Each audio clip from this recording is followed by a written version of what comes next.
Hello and welcome to FatherofTwo plays Sunless Sea Zubmariner. Sunless Sea, if you are not aware, is a indie game where you sail a ship exploring the Unterzee, and while you're exploring you have to make decisions to manage your resources, protect your crew, and most of the encounters are done via, or all the encounters on land are done via a journal system with a lot of reading that I enjoy very much because it's well written. And then there's the combat at sea, or at Z, where you use your ship and your weapons of various kinds and various locations on your ship to battle monsters and other ships. I've never played Submariner, it just came out today. I upgraded my recording setup a little bit, and I'm ready to play Submariner blind. So, let's read about what Submariner is. Lose your mind, eat your crew, dive. All the powers of the Neath agree, there's nothing of consequence beneath the Z. They are lying.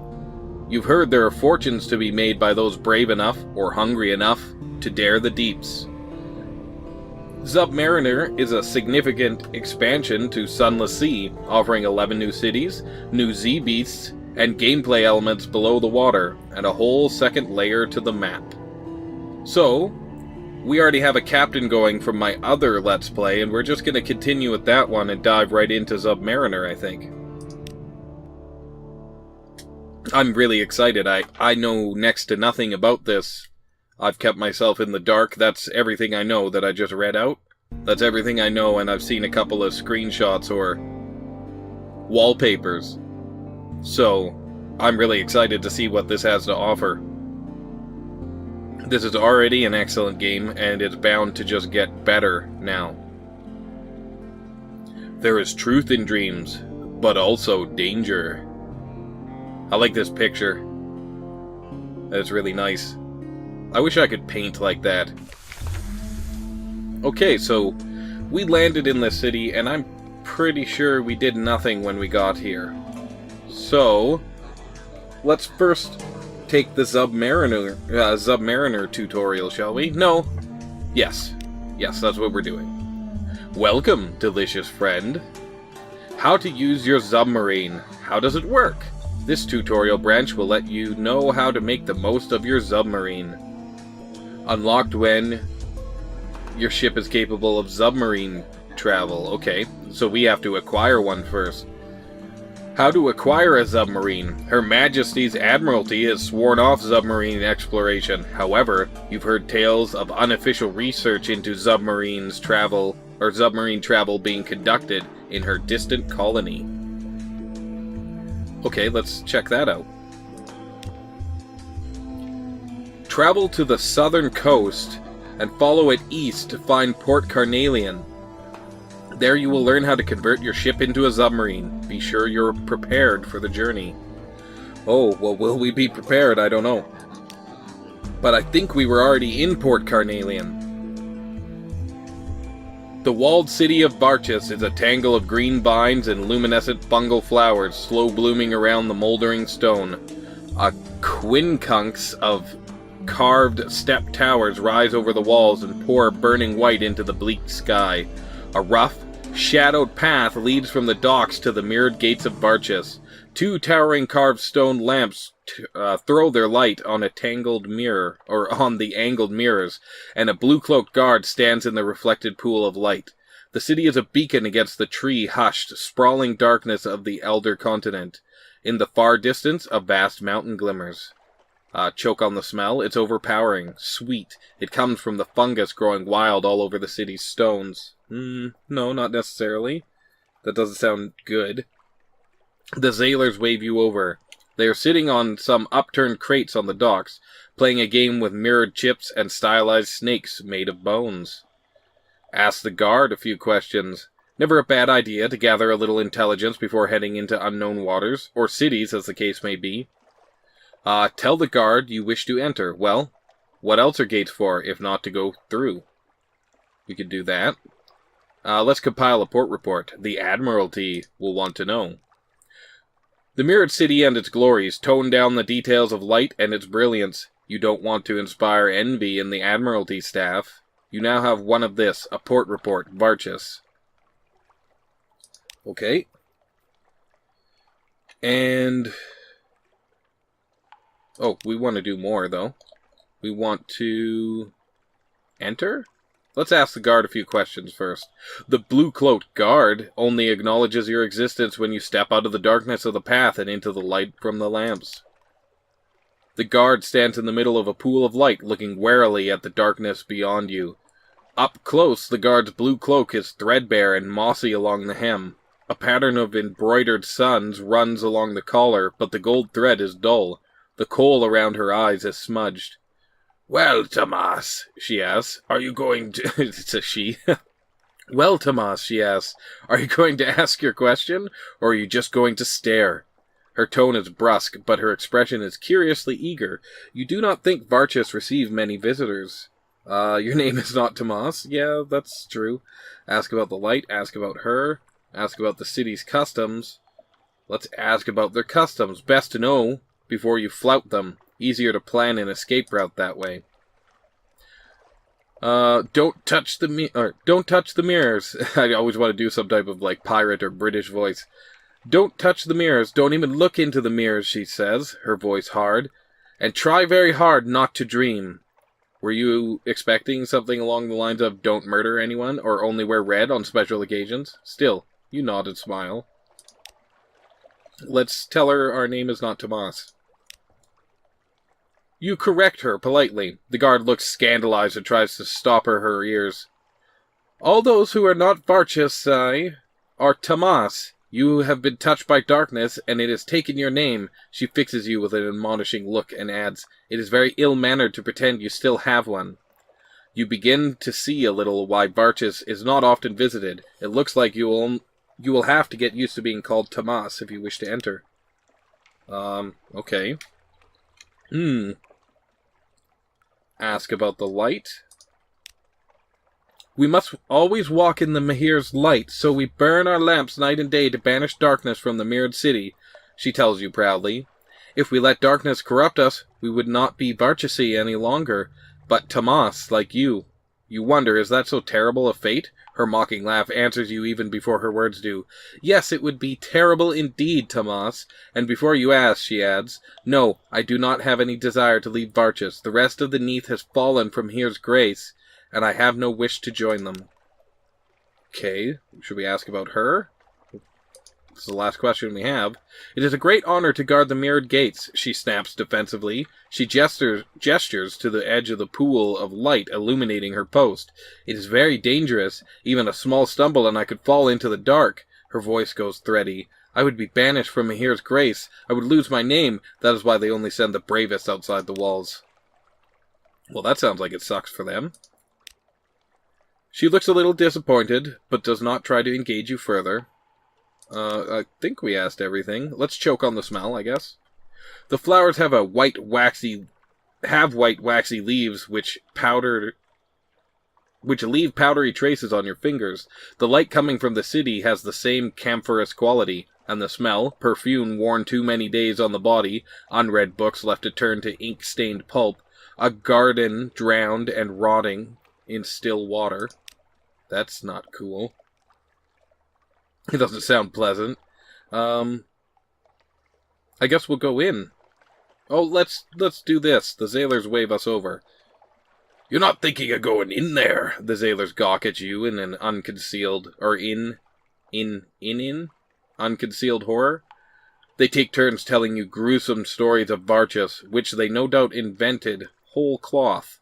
Some are convinced that the Varchisi render sailors into tallow to light their city. Others say they steal shadows and sell them to their masters. All of them are convinced that they blind any strangers who dare to gaze too long upon their city's secrets. "We're just waiting to be paid, and then we're off," one of the sailors said, nervously fingering a mirror chip. "I've only got one eye left, and I'd like to keep it." This place sounds dangerous. I guess we'll enter. She makes a mark in her ledger before ringing a brass bell. The mirrors of the gate rearrange to give you space to pass, but never once allow shadow to touch the guard. Our ways are not yours, Tomas. Remember that, and walk in the light of Mahir. An occurrence. Okay. The mirrored city quality is now 1.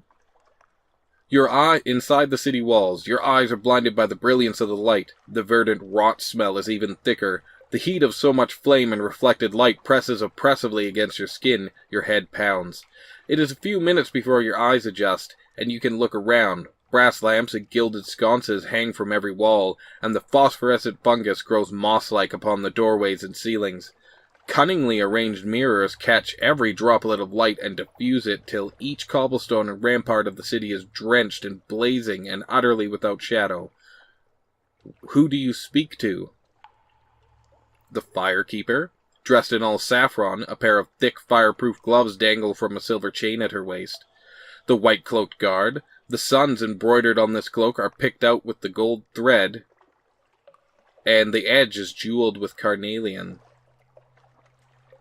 So we could do that, because something awaits us. Or the fungus carter. Her cart is piled high with fungal blooms and jars of algae painstakingly scraped from the surfaces of walls. The jewel-turbaned youth. He is winking at you. That it is a furtive wink or a flirtatious one? Only one way to find out. I was stumbling on that because it was worded wrongly and made me stumble. Continue your explorations. Time to venture further than the outer district. Let's see. Okay, let's do the firekeeper. I'm too important to play guide to you, Tomas, she tells you before you even open your mouth. I'm the keeper of the western principal mirror. She points up at the enormous multi-faced mirrors set atop each of the city's 5 towers. I'm only here because I'm looking for my idiot brother. He is probably busy pouring wine down some pretty dark-eyed boy's throat in a tavern. Is it a matter of great urgency, you wonder? He's late. Oh, that wasn't a quote. He's late for the lamp. His lamp checks in the sacred district, is her terse reply. Oh, so we did ask that. As she hurries away, if the Agnihotri find out, he'd be lucky to end up a lake dredger. That doesn't sound fun. So we got another memory of distant shores. And we got the tardy lamplighter quality. Should we speak to the... What's with the turbaned youth? Okay, let's talk to him. He looks utterly overjoyed to make your acquaintance, the bangles of his wrist flashing as he presses his hands together in greeting. My friends, and I would be honored if you would attend a small gathering with us, Tomas. We are so eager to hear about the world outside Varch's city walls. I don't know why he's got a turban, so I tried to do a really bad Indian accent. I apologize. It seems an innocuous enough invitation, but then why does his gaze dart around so anxiously as he tells you how to find his mansion in the Eastern District? So we have an invitation. Let's talk to the guard. Tomas! He presses his hands together in greeting, then gives you an anguished look. You look terrible. Are you sick with a terrible outsider's disease, or is that what your nose is naturally like? Over your protestations, he gives you directions to the hospital. Oh, the medics are all butchers, to be sure, but they walk in the light of Mahir, he adds breezily, and then points to the guardhouse and the vague direction of the temple of Mahir, and a street of bars and gaming houses. We don't want to get a reputation for being inhospitable. He laughs as if he had made a grand joke, and you laugh along weakly. Okay. Continue your explorations. The mirrored city gleams invitingly. You'll get used to the smell in time. The center of Varchas. You walk galleried courtyards wreathed with vines and fungal blooms. Long straight roadways crisscross the length and breadth of Varchas. The stone worn by the wheels of the cart and thread of thousands of slippery feet. Or slippered feet, not slippery feet. Lamplighters constantly check the fuel levels of the sconces and replace wicks. Firekeepers check the coiled spring mechanism that controls the angle of the mirrors. There's much to explore. Where will you go next? Entertainment in Varchas. There are bars and gaming houses to the west. The hospital. The hospital lies in the shadow of the southern tower. The guardhouse. Down a side street, you can see the sun-blazoned flag from here. Temple of Mahir, it lies in the sacred district, at the center of Varchas. Mansion of the jeweled turbaned youth, it is in the eastern district, and the inn. At evening, after the 5th bell, each Tamas is assigned a room. And the pilgrimage to Amaradri. The Agnihotri seek wisdom. The sick are ready to begin a long journey. The young and restless have made their plans. The swords of the guards have been renewed. The pilgrimage is ready to begin. So we need some things before we could start that. I guess we will... I mean, they sent us to the hospital. Let's go there. Are you feeling a little fevered? Do you hope to learn medical secrets? Or perhaps you just enjoy the moans and flushed faces of the sick and suffering? The Charitable Hospital is a long, galleried building divided into a series of curtained wards with their own light sources and mirrored series. A dour-faced nurse glances at you expectantly. Which ward are you here to visit? The fungal infections ward. They keep it cool and closed off. The doctors and nurses all wear masks, and when they enter, how bad could a fungal infection be? Pretty bad, I think. The mirrorless room. The ward is locked several times over, and the dour-faced nurse looks uncomfortable when you mention it. The open ward. You see patients sprawled on their beds playing card games and chatting to visitors, most of them with minor injuries, or have minor injuries. We offer our services. No, we won't be able to do that this time. We don't have the haunted doctor. Okay, so we can't do either of those. Offer your services. A high-risk challenge. I don't think we'll bother with that. Return to the city center. Let's go to the mirrorless room. That is where we keep the mirrored mad, or the mirror mad, she says, with a shudder. The mirrors whispered to them. And instead of going to the sun priest, they whispered back. And you just abandon them in a locked room? We don't despise them. They are given food and water. Tending the mirror mad uses up almost as much fuel as Mahir's temple because they can only be lit with direct lamplight. We do not dare let them near any mirrors. She shudders again. The mirror mad are worse than Tamas. They no longer serve Mahir, but other powers. Those that speak in dreams and visions. She refuses to say anything else. Okay. We'll come back here another time, I think, and do more. We're gonna continue into the city, and let's go here. Well, he did invite you, after all. At the mansion of the jewel-turbaned youth. You're not entirely sure what you were expecting from the jewel-turbaned youth's invitation. Perhaps a candlelit dinner and a genteel seduction. It turns out to be an evening of card games and chilled wine with his rather eclectic collection of friends. But as the wine is drunk and the cards are played, the gathering takes on a certain political tone. A raggedly dressed artisan begins complaining of the Agnihotri's trade restrictions. A novice priest points out the contradiction in Mahir's mantras. The stone carver questions whether his daughter should also have to follow in the same profession. Will you? The jeweled turban youth stares at you, licking his lips. Will you tell us a story? Decline firmly. Tell them about yourself. Return to the city. Invent a fanciful tale, or tell a wandering tale. Let's tell them about ourselves. It might be nice to be honest, especially to a group of people you'll never meet again. Or never have to meet again.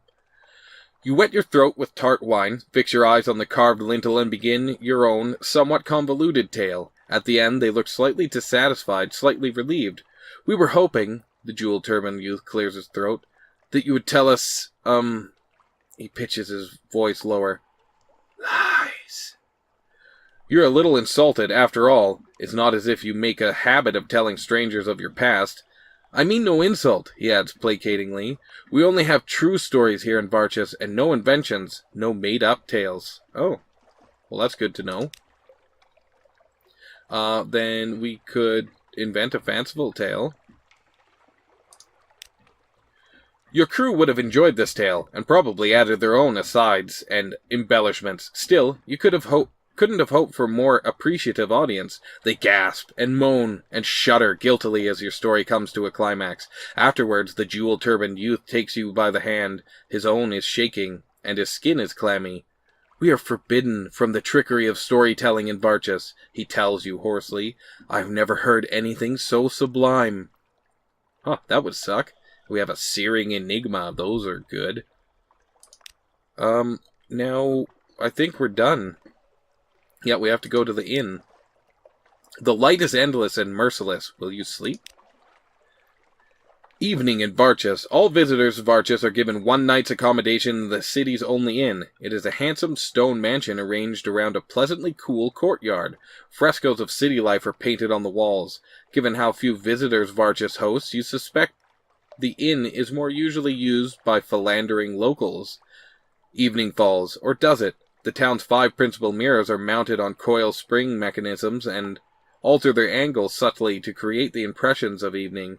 Across the city, the firekeepers throw pinches of color powder into the lamps, and the quality of the light yellows to a softer brightness. The wine-mazed lamplighter, or the kitchens, or the courtyard, or sleep, or don't sleep. Okay. The wine-mazed lamplighter, he is dressed in saffron robes and is indeed pouring wine down the throat of a very attractive, dark-eyed boy. You could tell him his sister is looking for him. Well, we should. He starts up in horror, spilling burgundy red wine everywhere. His young companion looks irritated. "I'm late?" he shouts. "Mahir, forgive me. The Agnihotri is going to skin me alive." He pumps your hand in gratitude. "Thank you, Tomas. I won't forget this. Here, take my arc jewels." We got an outlandish artifact. Cool. Okay. The smell of cooking mingles with the fungus rot, but you aren't going to let that put you off your food. We'll do the courtyard, because I'm not sure if I should take that chance. Cushions are arrayed around the marble fountain in the middle. Musicians pluck their instruments under the shade of the twisted, yellow-leafed trees. Okay, let's do that. Their songs are curiously prosaic, the lyrics more like a biographical report than a poetic invention. You listen to a lake dredger's waterlogged, lotus-rooted dirge. You sway to the slow, steady ballad of the fungus collectors, and join in the lamplighter's quick-footed dance, which mimics their evening rounds. The evening finishes with the Song of Mahir, which is sung to the accompaniment of stringed instruments and drums and polished glass prism which splits the white light into rainbows in counterpoint to the notes. Huh, that's cool. We succeeded. It was 100%, so of course we did. Another 3 memories of distant shores. Lost to terror. Gain some fragments. So we can sleep or we can not sleep. Why would we do that? Let's sleep. The bed is low and wide, and draped with cotton sheets, stamped with vegetable dye pattern in muted greens and blues. Okay. You fall into sleep easily despite the bright lights, but your dreams are full of whispering, glittering smokes, mirror vapors that coil into reflection-warping shapes. You see your limbs bend, your skin slough, your eyes twist. You wake with your heart pounding, your nostrils are full of the fungal rot smell of Barchas. Your body is as it always was, but somehow that is not comfortable as it should be. Dreams of smoke, 1 menace. Huh. And 10 terror. Okay. Dawn in Barchas. Outsider time in Barchas is strictly rationed. Each morning at dawn, the guards visit the inn to eject any Tomas they find. They are polite, but very definite. I was going to say definitive. Into the dark. Return, the guard tells you, but not yet. With that, they usher you into the darkness beyond the walls. You blink, mirror dazzles from your eyes. It's cold out here. Okay. Well, I think that we have located... Let's zoom out here. Port Carnelian we have. So, let's see. I guess could we have shopped for anything? No, it doesn't appear that way. Okay. Let's head over to Port Carnelian. I know there's some blue profits in between me and there.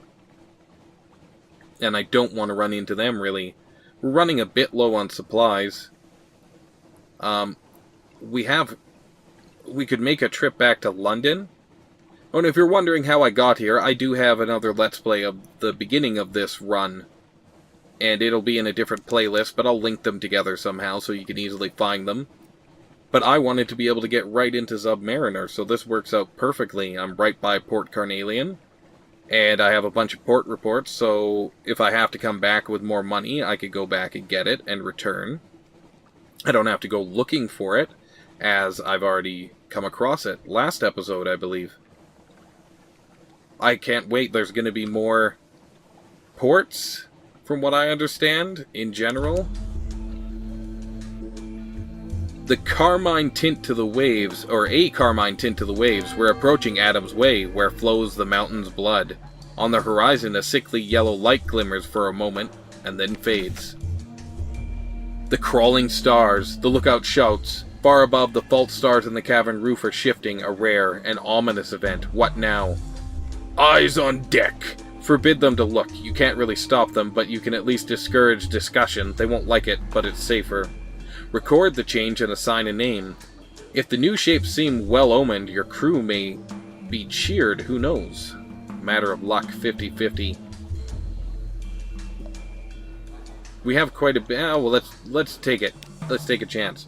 3 of the fault stars wink out altogether as suddenly as closed eyes. The pattern that remains is as hopeless and meaningless as cast dice. Somewhere, a sailor begins to sob.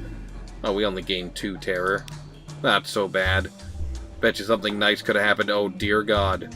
Let's turn off our light. Whoa, dear goodness. That is terrible. And that's probably an enemy. It's all red. Let's see if we can buy anything at Adam's Way. Because we could use a little more supplies or fuel. Let's get our light back on now that we're out of... I think that was a dreadnought up there. Terrifying. Right, we have more crew now.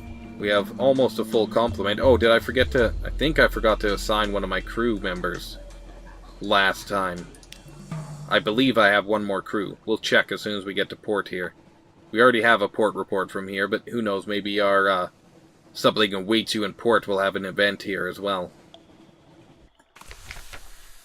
So we wanted to check officers. That's right, we have a gunnery officer now, so we could speak with her on the way. And let's see, anything to do here? Do we go in? No, we don't need to bother going in right now. Let's just check for shops. Fuel. We will buy 1 fuel and 1 supplies. And do we have anything to sell? No, because we can only sell that stuff. Fair enough. I guess we should have got more fuel and less supplies. How much do we have left? We have 50? Let's get 2 more fuel. Because we don't want to run out of fuel. Oh dear goodness. That is terrifying. What are you? A Republic Dreadnought. So I don't know if they're necessarily angry with us or hostile towards us, but I would rather not take the chance, to be honest. Oh, that seems like some type of graphical error, maybe. Strange. Let's check our map so we don't screw ourselves over. Okay, let's go around Becker's Bight to the north, because we can. And it seems shorter. Let's turn off our light as we get close here. I guess... Oh, that's my timer. I'm gonna keep going, though. We're gonna find out about the submarine. Oh, goodness. Leave me alone. Do we have to go full power? Oh, those are the blue prophets. Full power. We're getting out of there. Okay. More blue prophets. Oh, let's turn our light off again. Okay, I think we're safe enough. Haha. Full power. Beware, your engines will occasionally explode. Yeah, that's scary. Okay, those blue prophets are like 400 life. That seems terrifying. For my small ship with its slightly upgraded cannon at this point. Discovered Booble's Thicket. Bubbles? Booble? 50 fragments gained. Okay, we could probably turn off our light for a bit here. Get close to shore. And we'll turn it back on. Because now it's green around our sanity here. That means it's going down slowly. So if you're close to shore, the terror is less than if you're further to Z. And if your light is off, the terror is more than if it's on. But you're also harder to spot. So we can use this to get down to empty on the terror, and then we can turn off our light for a bit. It also uses up more fuel to have your light on. So when you can, turning it off is helpful. Oh, another of the crawling stars. Let's try again. One sailor claims it resembles the sun, another a Hindu mandala cross, a third suggests the rose window of Chartres Cathedral. This excited mockery. Nevertheless, the reaction is positive. We lost some terror, that's not bad. Wonder if there's more events like that in the game. So we'll reduce our terror a bit here with our light. We're at Port Carnelian. Let's find out about the submarine, shall we?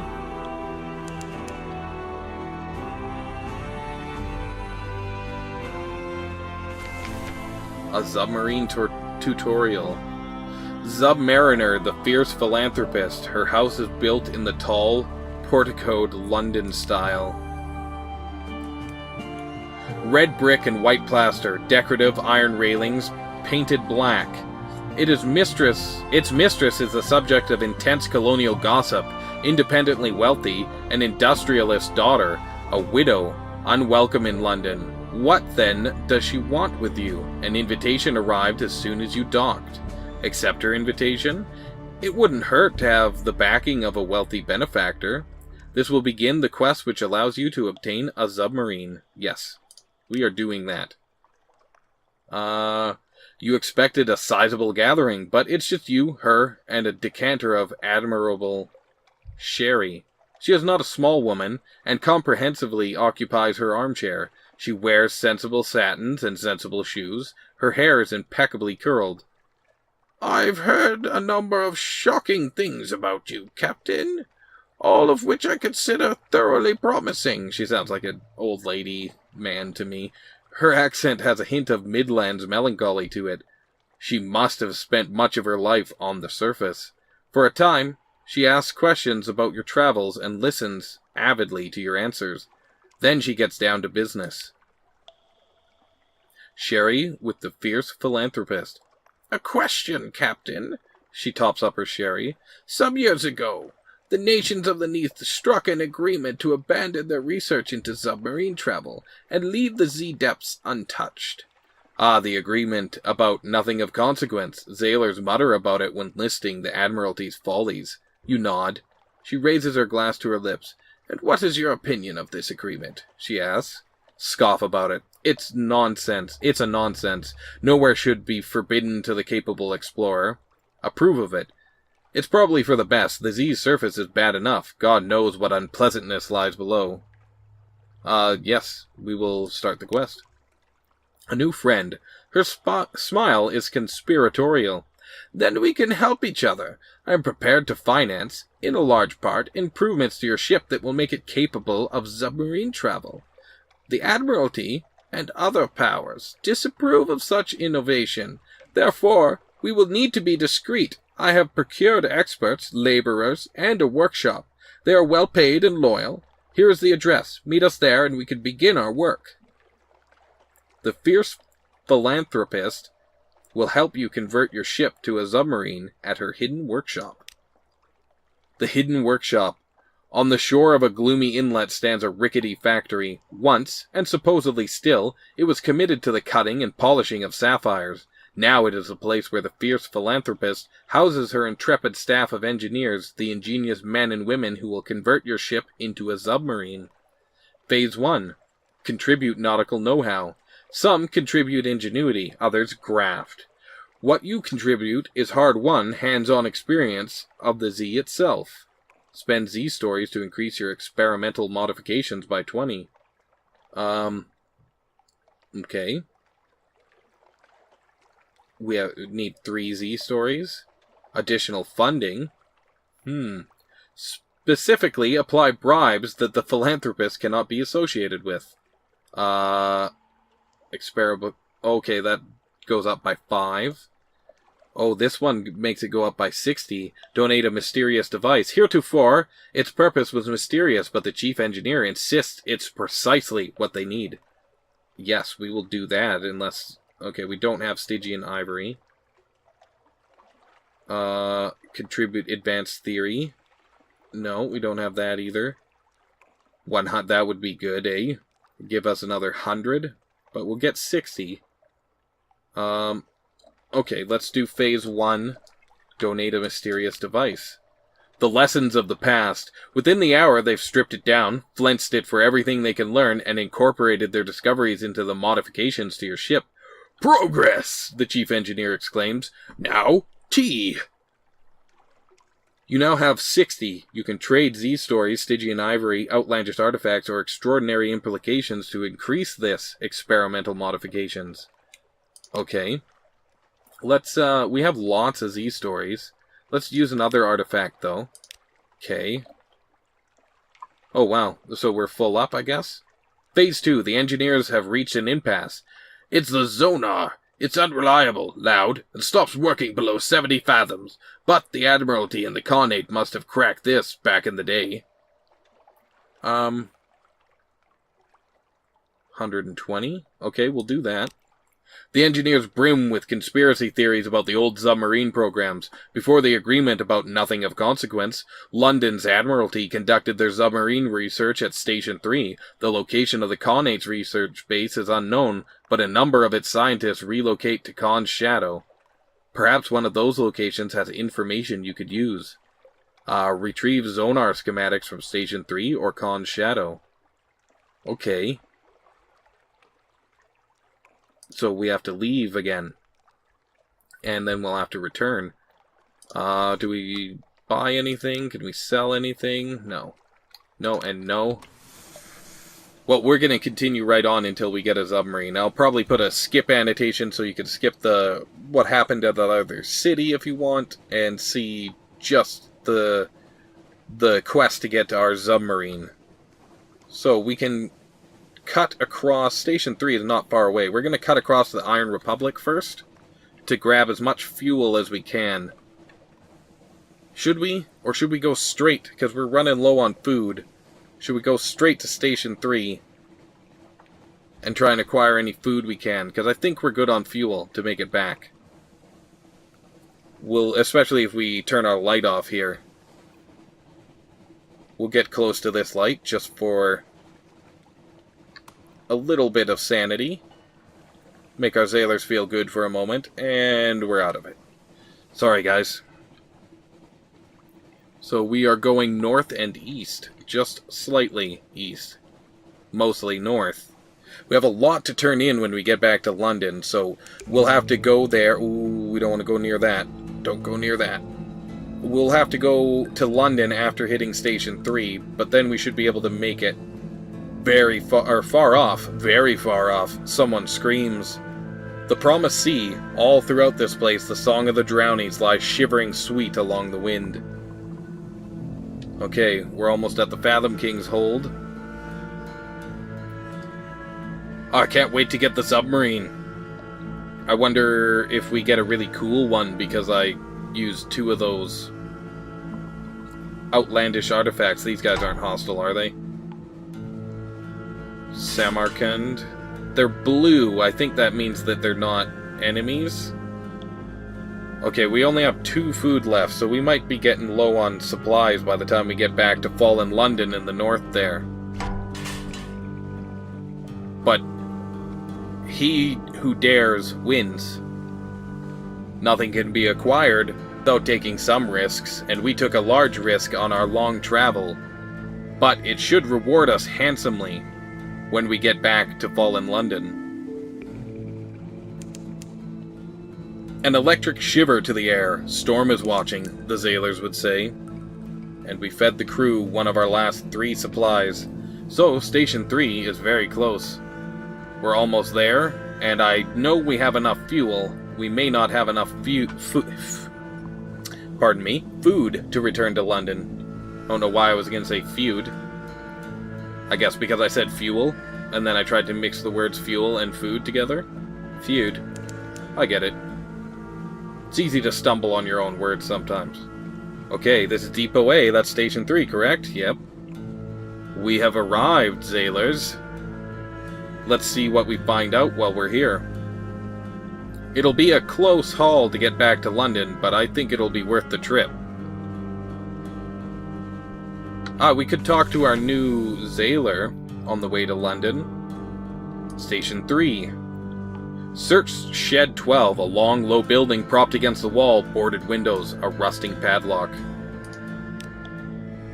Your bosun shatters the lock with a ball-peen hammer.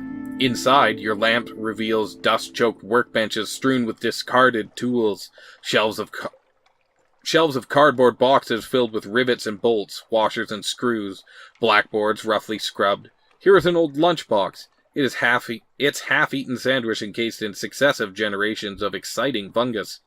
In a rusted filing cabinet, you find the documents you need, a folder of tea-stained research into Zonar. You leave the rotting workshop quietly and return to your ship. The next time you sneeze, your handkerchief comes away black with the workshop dust that crept into your lungs. Return to Port Carnelian to complete your submarine research. Okay. Should we take this modest challenge? A familiar smell in an old brazier. Brazier? Here, a few quays over from the one where your own ship is docked, a brass burner is placed on a tripod. There, a heady scent of frankincense and some sticky residue still cling to the bottom of the bowl. A scrap of gauze-thin black silk is tied to one leg of the tripod. This is an unusual amount of ceremony to attach to the uploading or unloading of a ship. You succeed. We gain fragments, and that's all for now.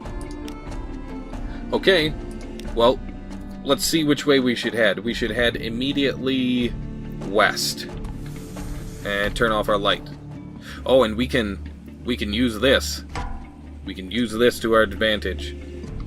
Let's not go too much out of our way to get it, but we can... Come on. Get up there.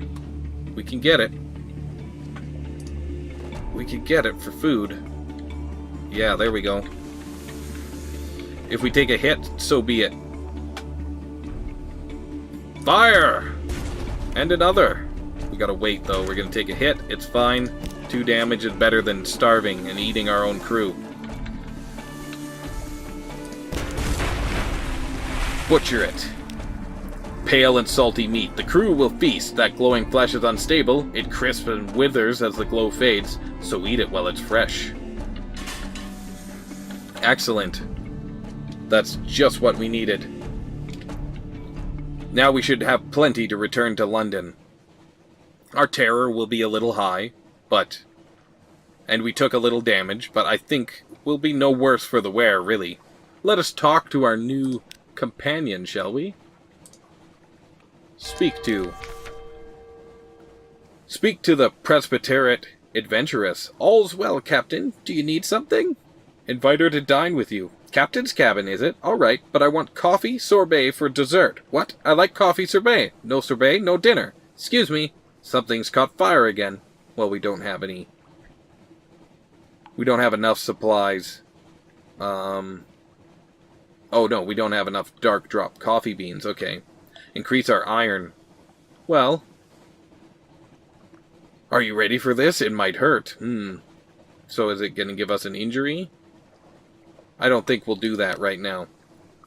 Well, we'll have to get some of that coffee. I know it was in Port Carnelian. I am pretty certain, at least, that I saw it in Port Carnelian, so we are quite close. We should have plenty of time to reach London. I mean, it'll be close. But it shouldn't be a problem. What have we here? That's a Jilly Floor. We defeated our first one of those a couple episodes ago in my other playlist. So we have Field Haven here. We've been there. There's standing stones here. Is it seeing us? Do we need to go full power? Let's stop. Okay, it turned around. We'll head forward. Oh, we can close this down. So we only need a cook. And I think I know where we can get one. We don't need him right now, but it would be nice to fill out our crew complement. The more crew we have on our ship, we have 9 of 10, as you can see over here. The more we have, the better off our ship is. We load our weapons faster. I think that we do other things faster, but I might be incorrect in assuming that. A row of watchful Z-bats hang from a cable. Their heads swivel in unison as you cross the deck. So we're at Quaker's Haven. We're not far now. We'll go up around the north of Quaker's Haven. And I suppose we could turn our light on again. Though we're in the fog, it won't really help anyway. So we'll just get close to the shore. Just turning on our... Oh, we got a Megalops. Oh, lock on, guys. Fire! One more. We won't bother. There we go. Come on. We just want to... There we go. We'll butcher for supplies, even though it's not for a lot. It might have been for next to nothing, but we had to fight it. It was in our way. Now, we're very close to London. Rowena's Rocks, that's very close. Close enough that 1 food and 3 fuel will be plenty to get us there. We can just start to see it now. A brisk spatter of spray. The Unterzee is restless.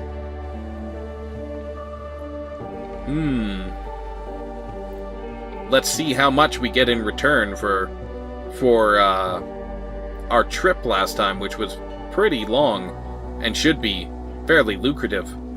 But I might end the episode before we find out all of that and go get our submarine. So, until next time, if you enjoyed it, please leave me a like, subscribe if you want to see more, and leave me a comment. Let me know what you thought. This is FatherofTwo, signing off.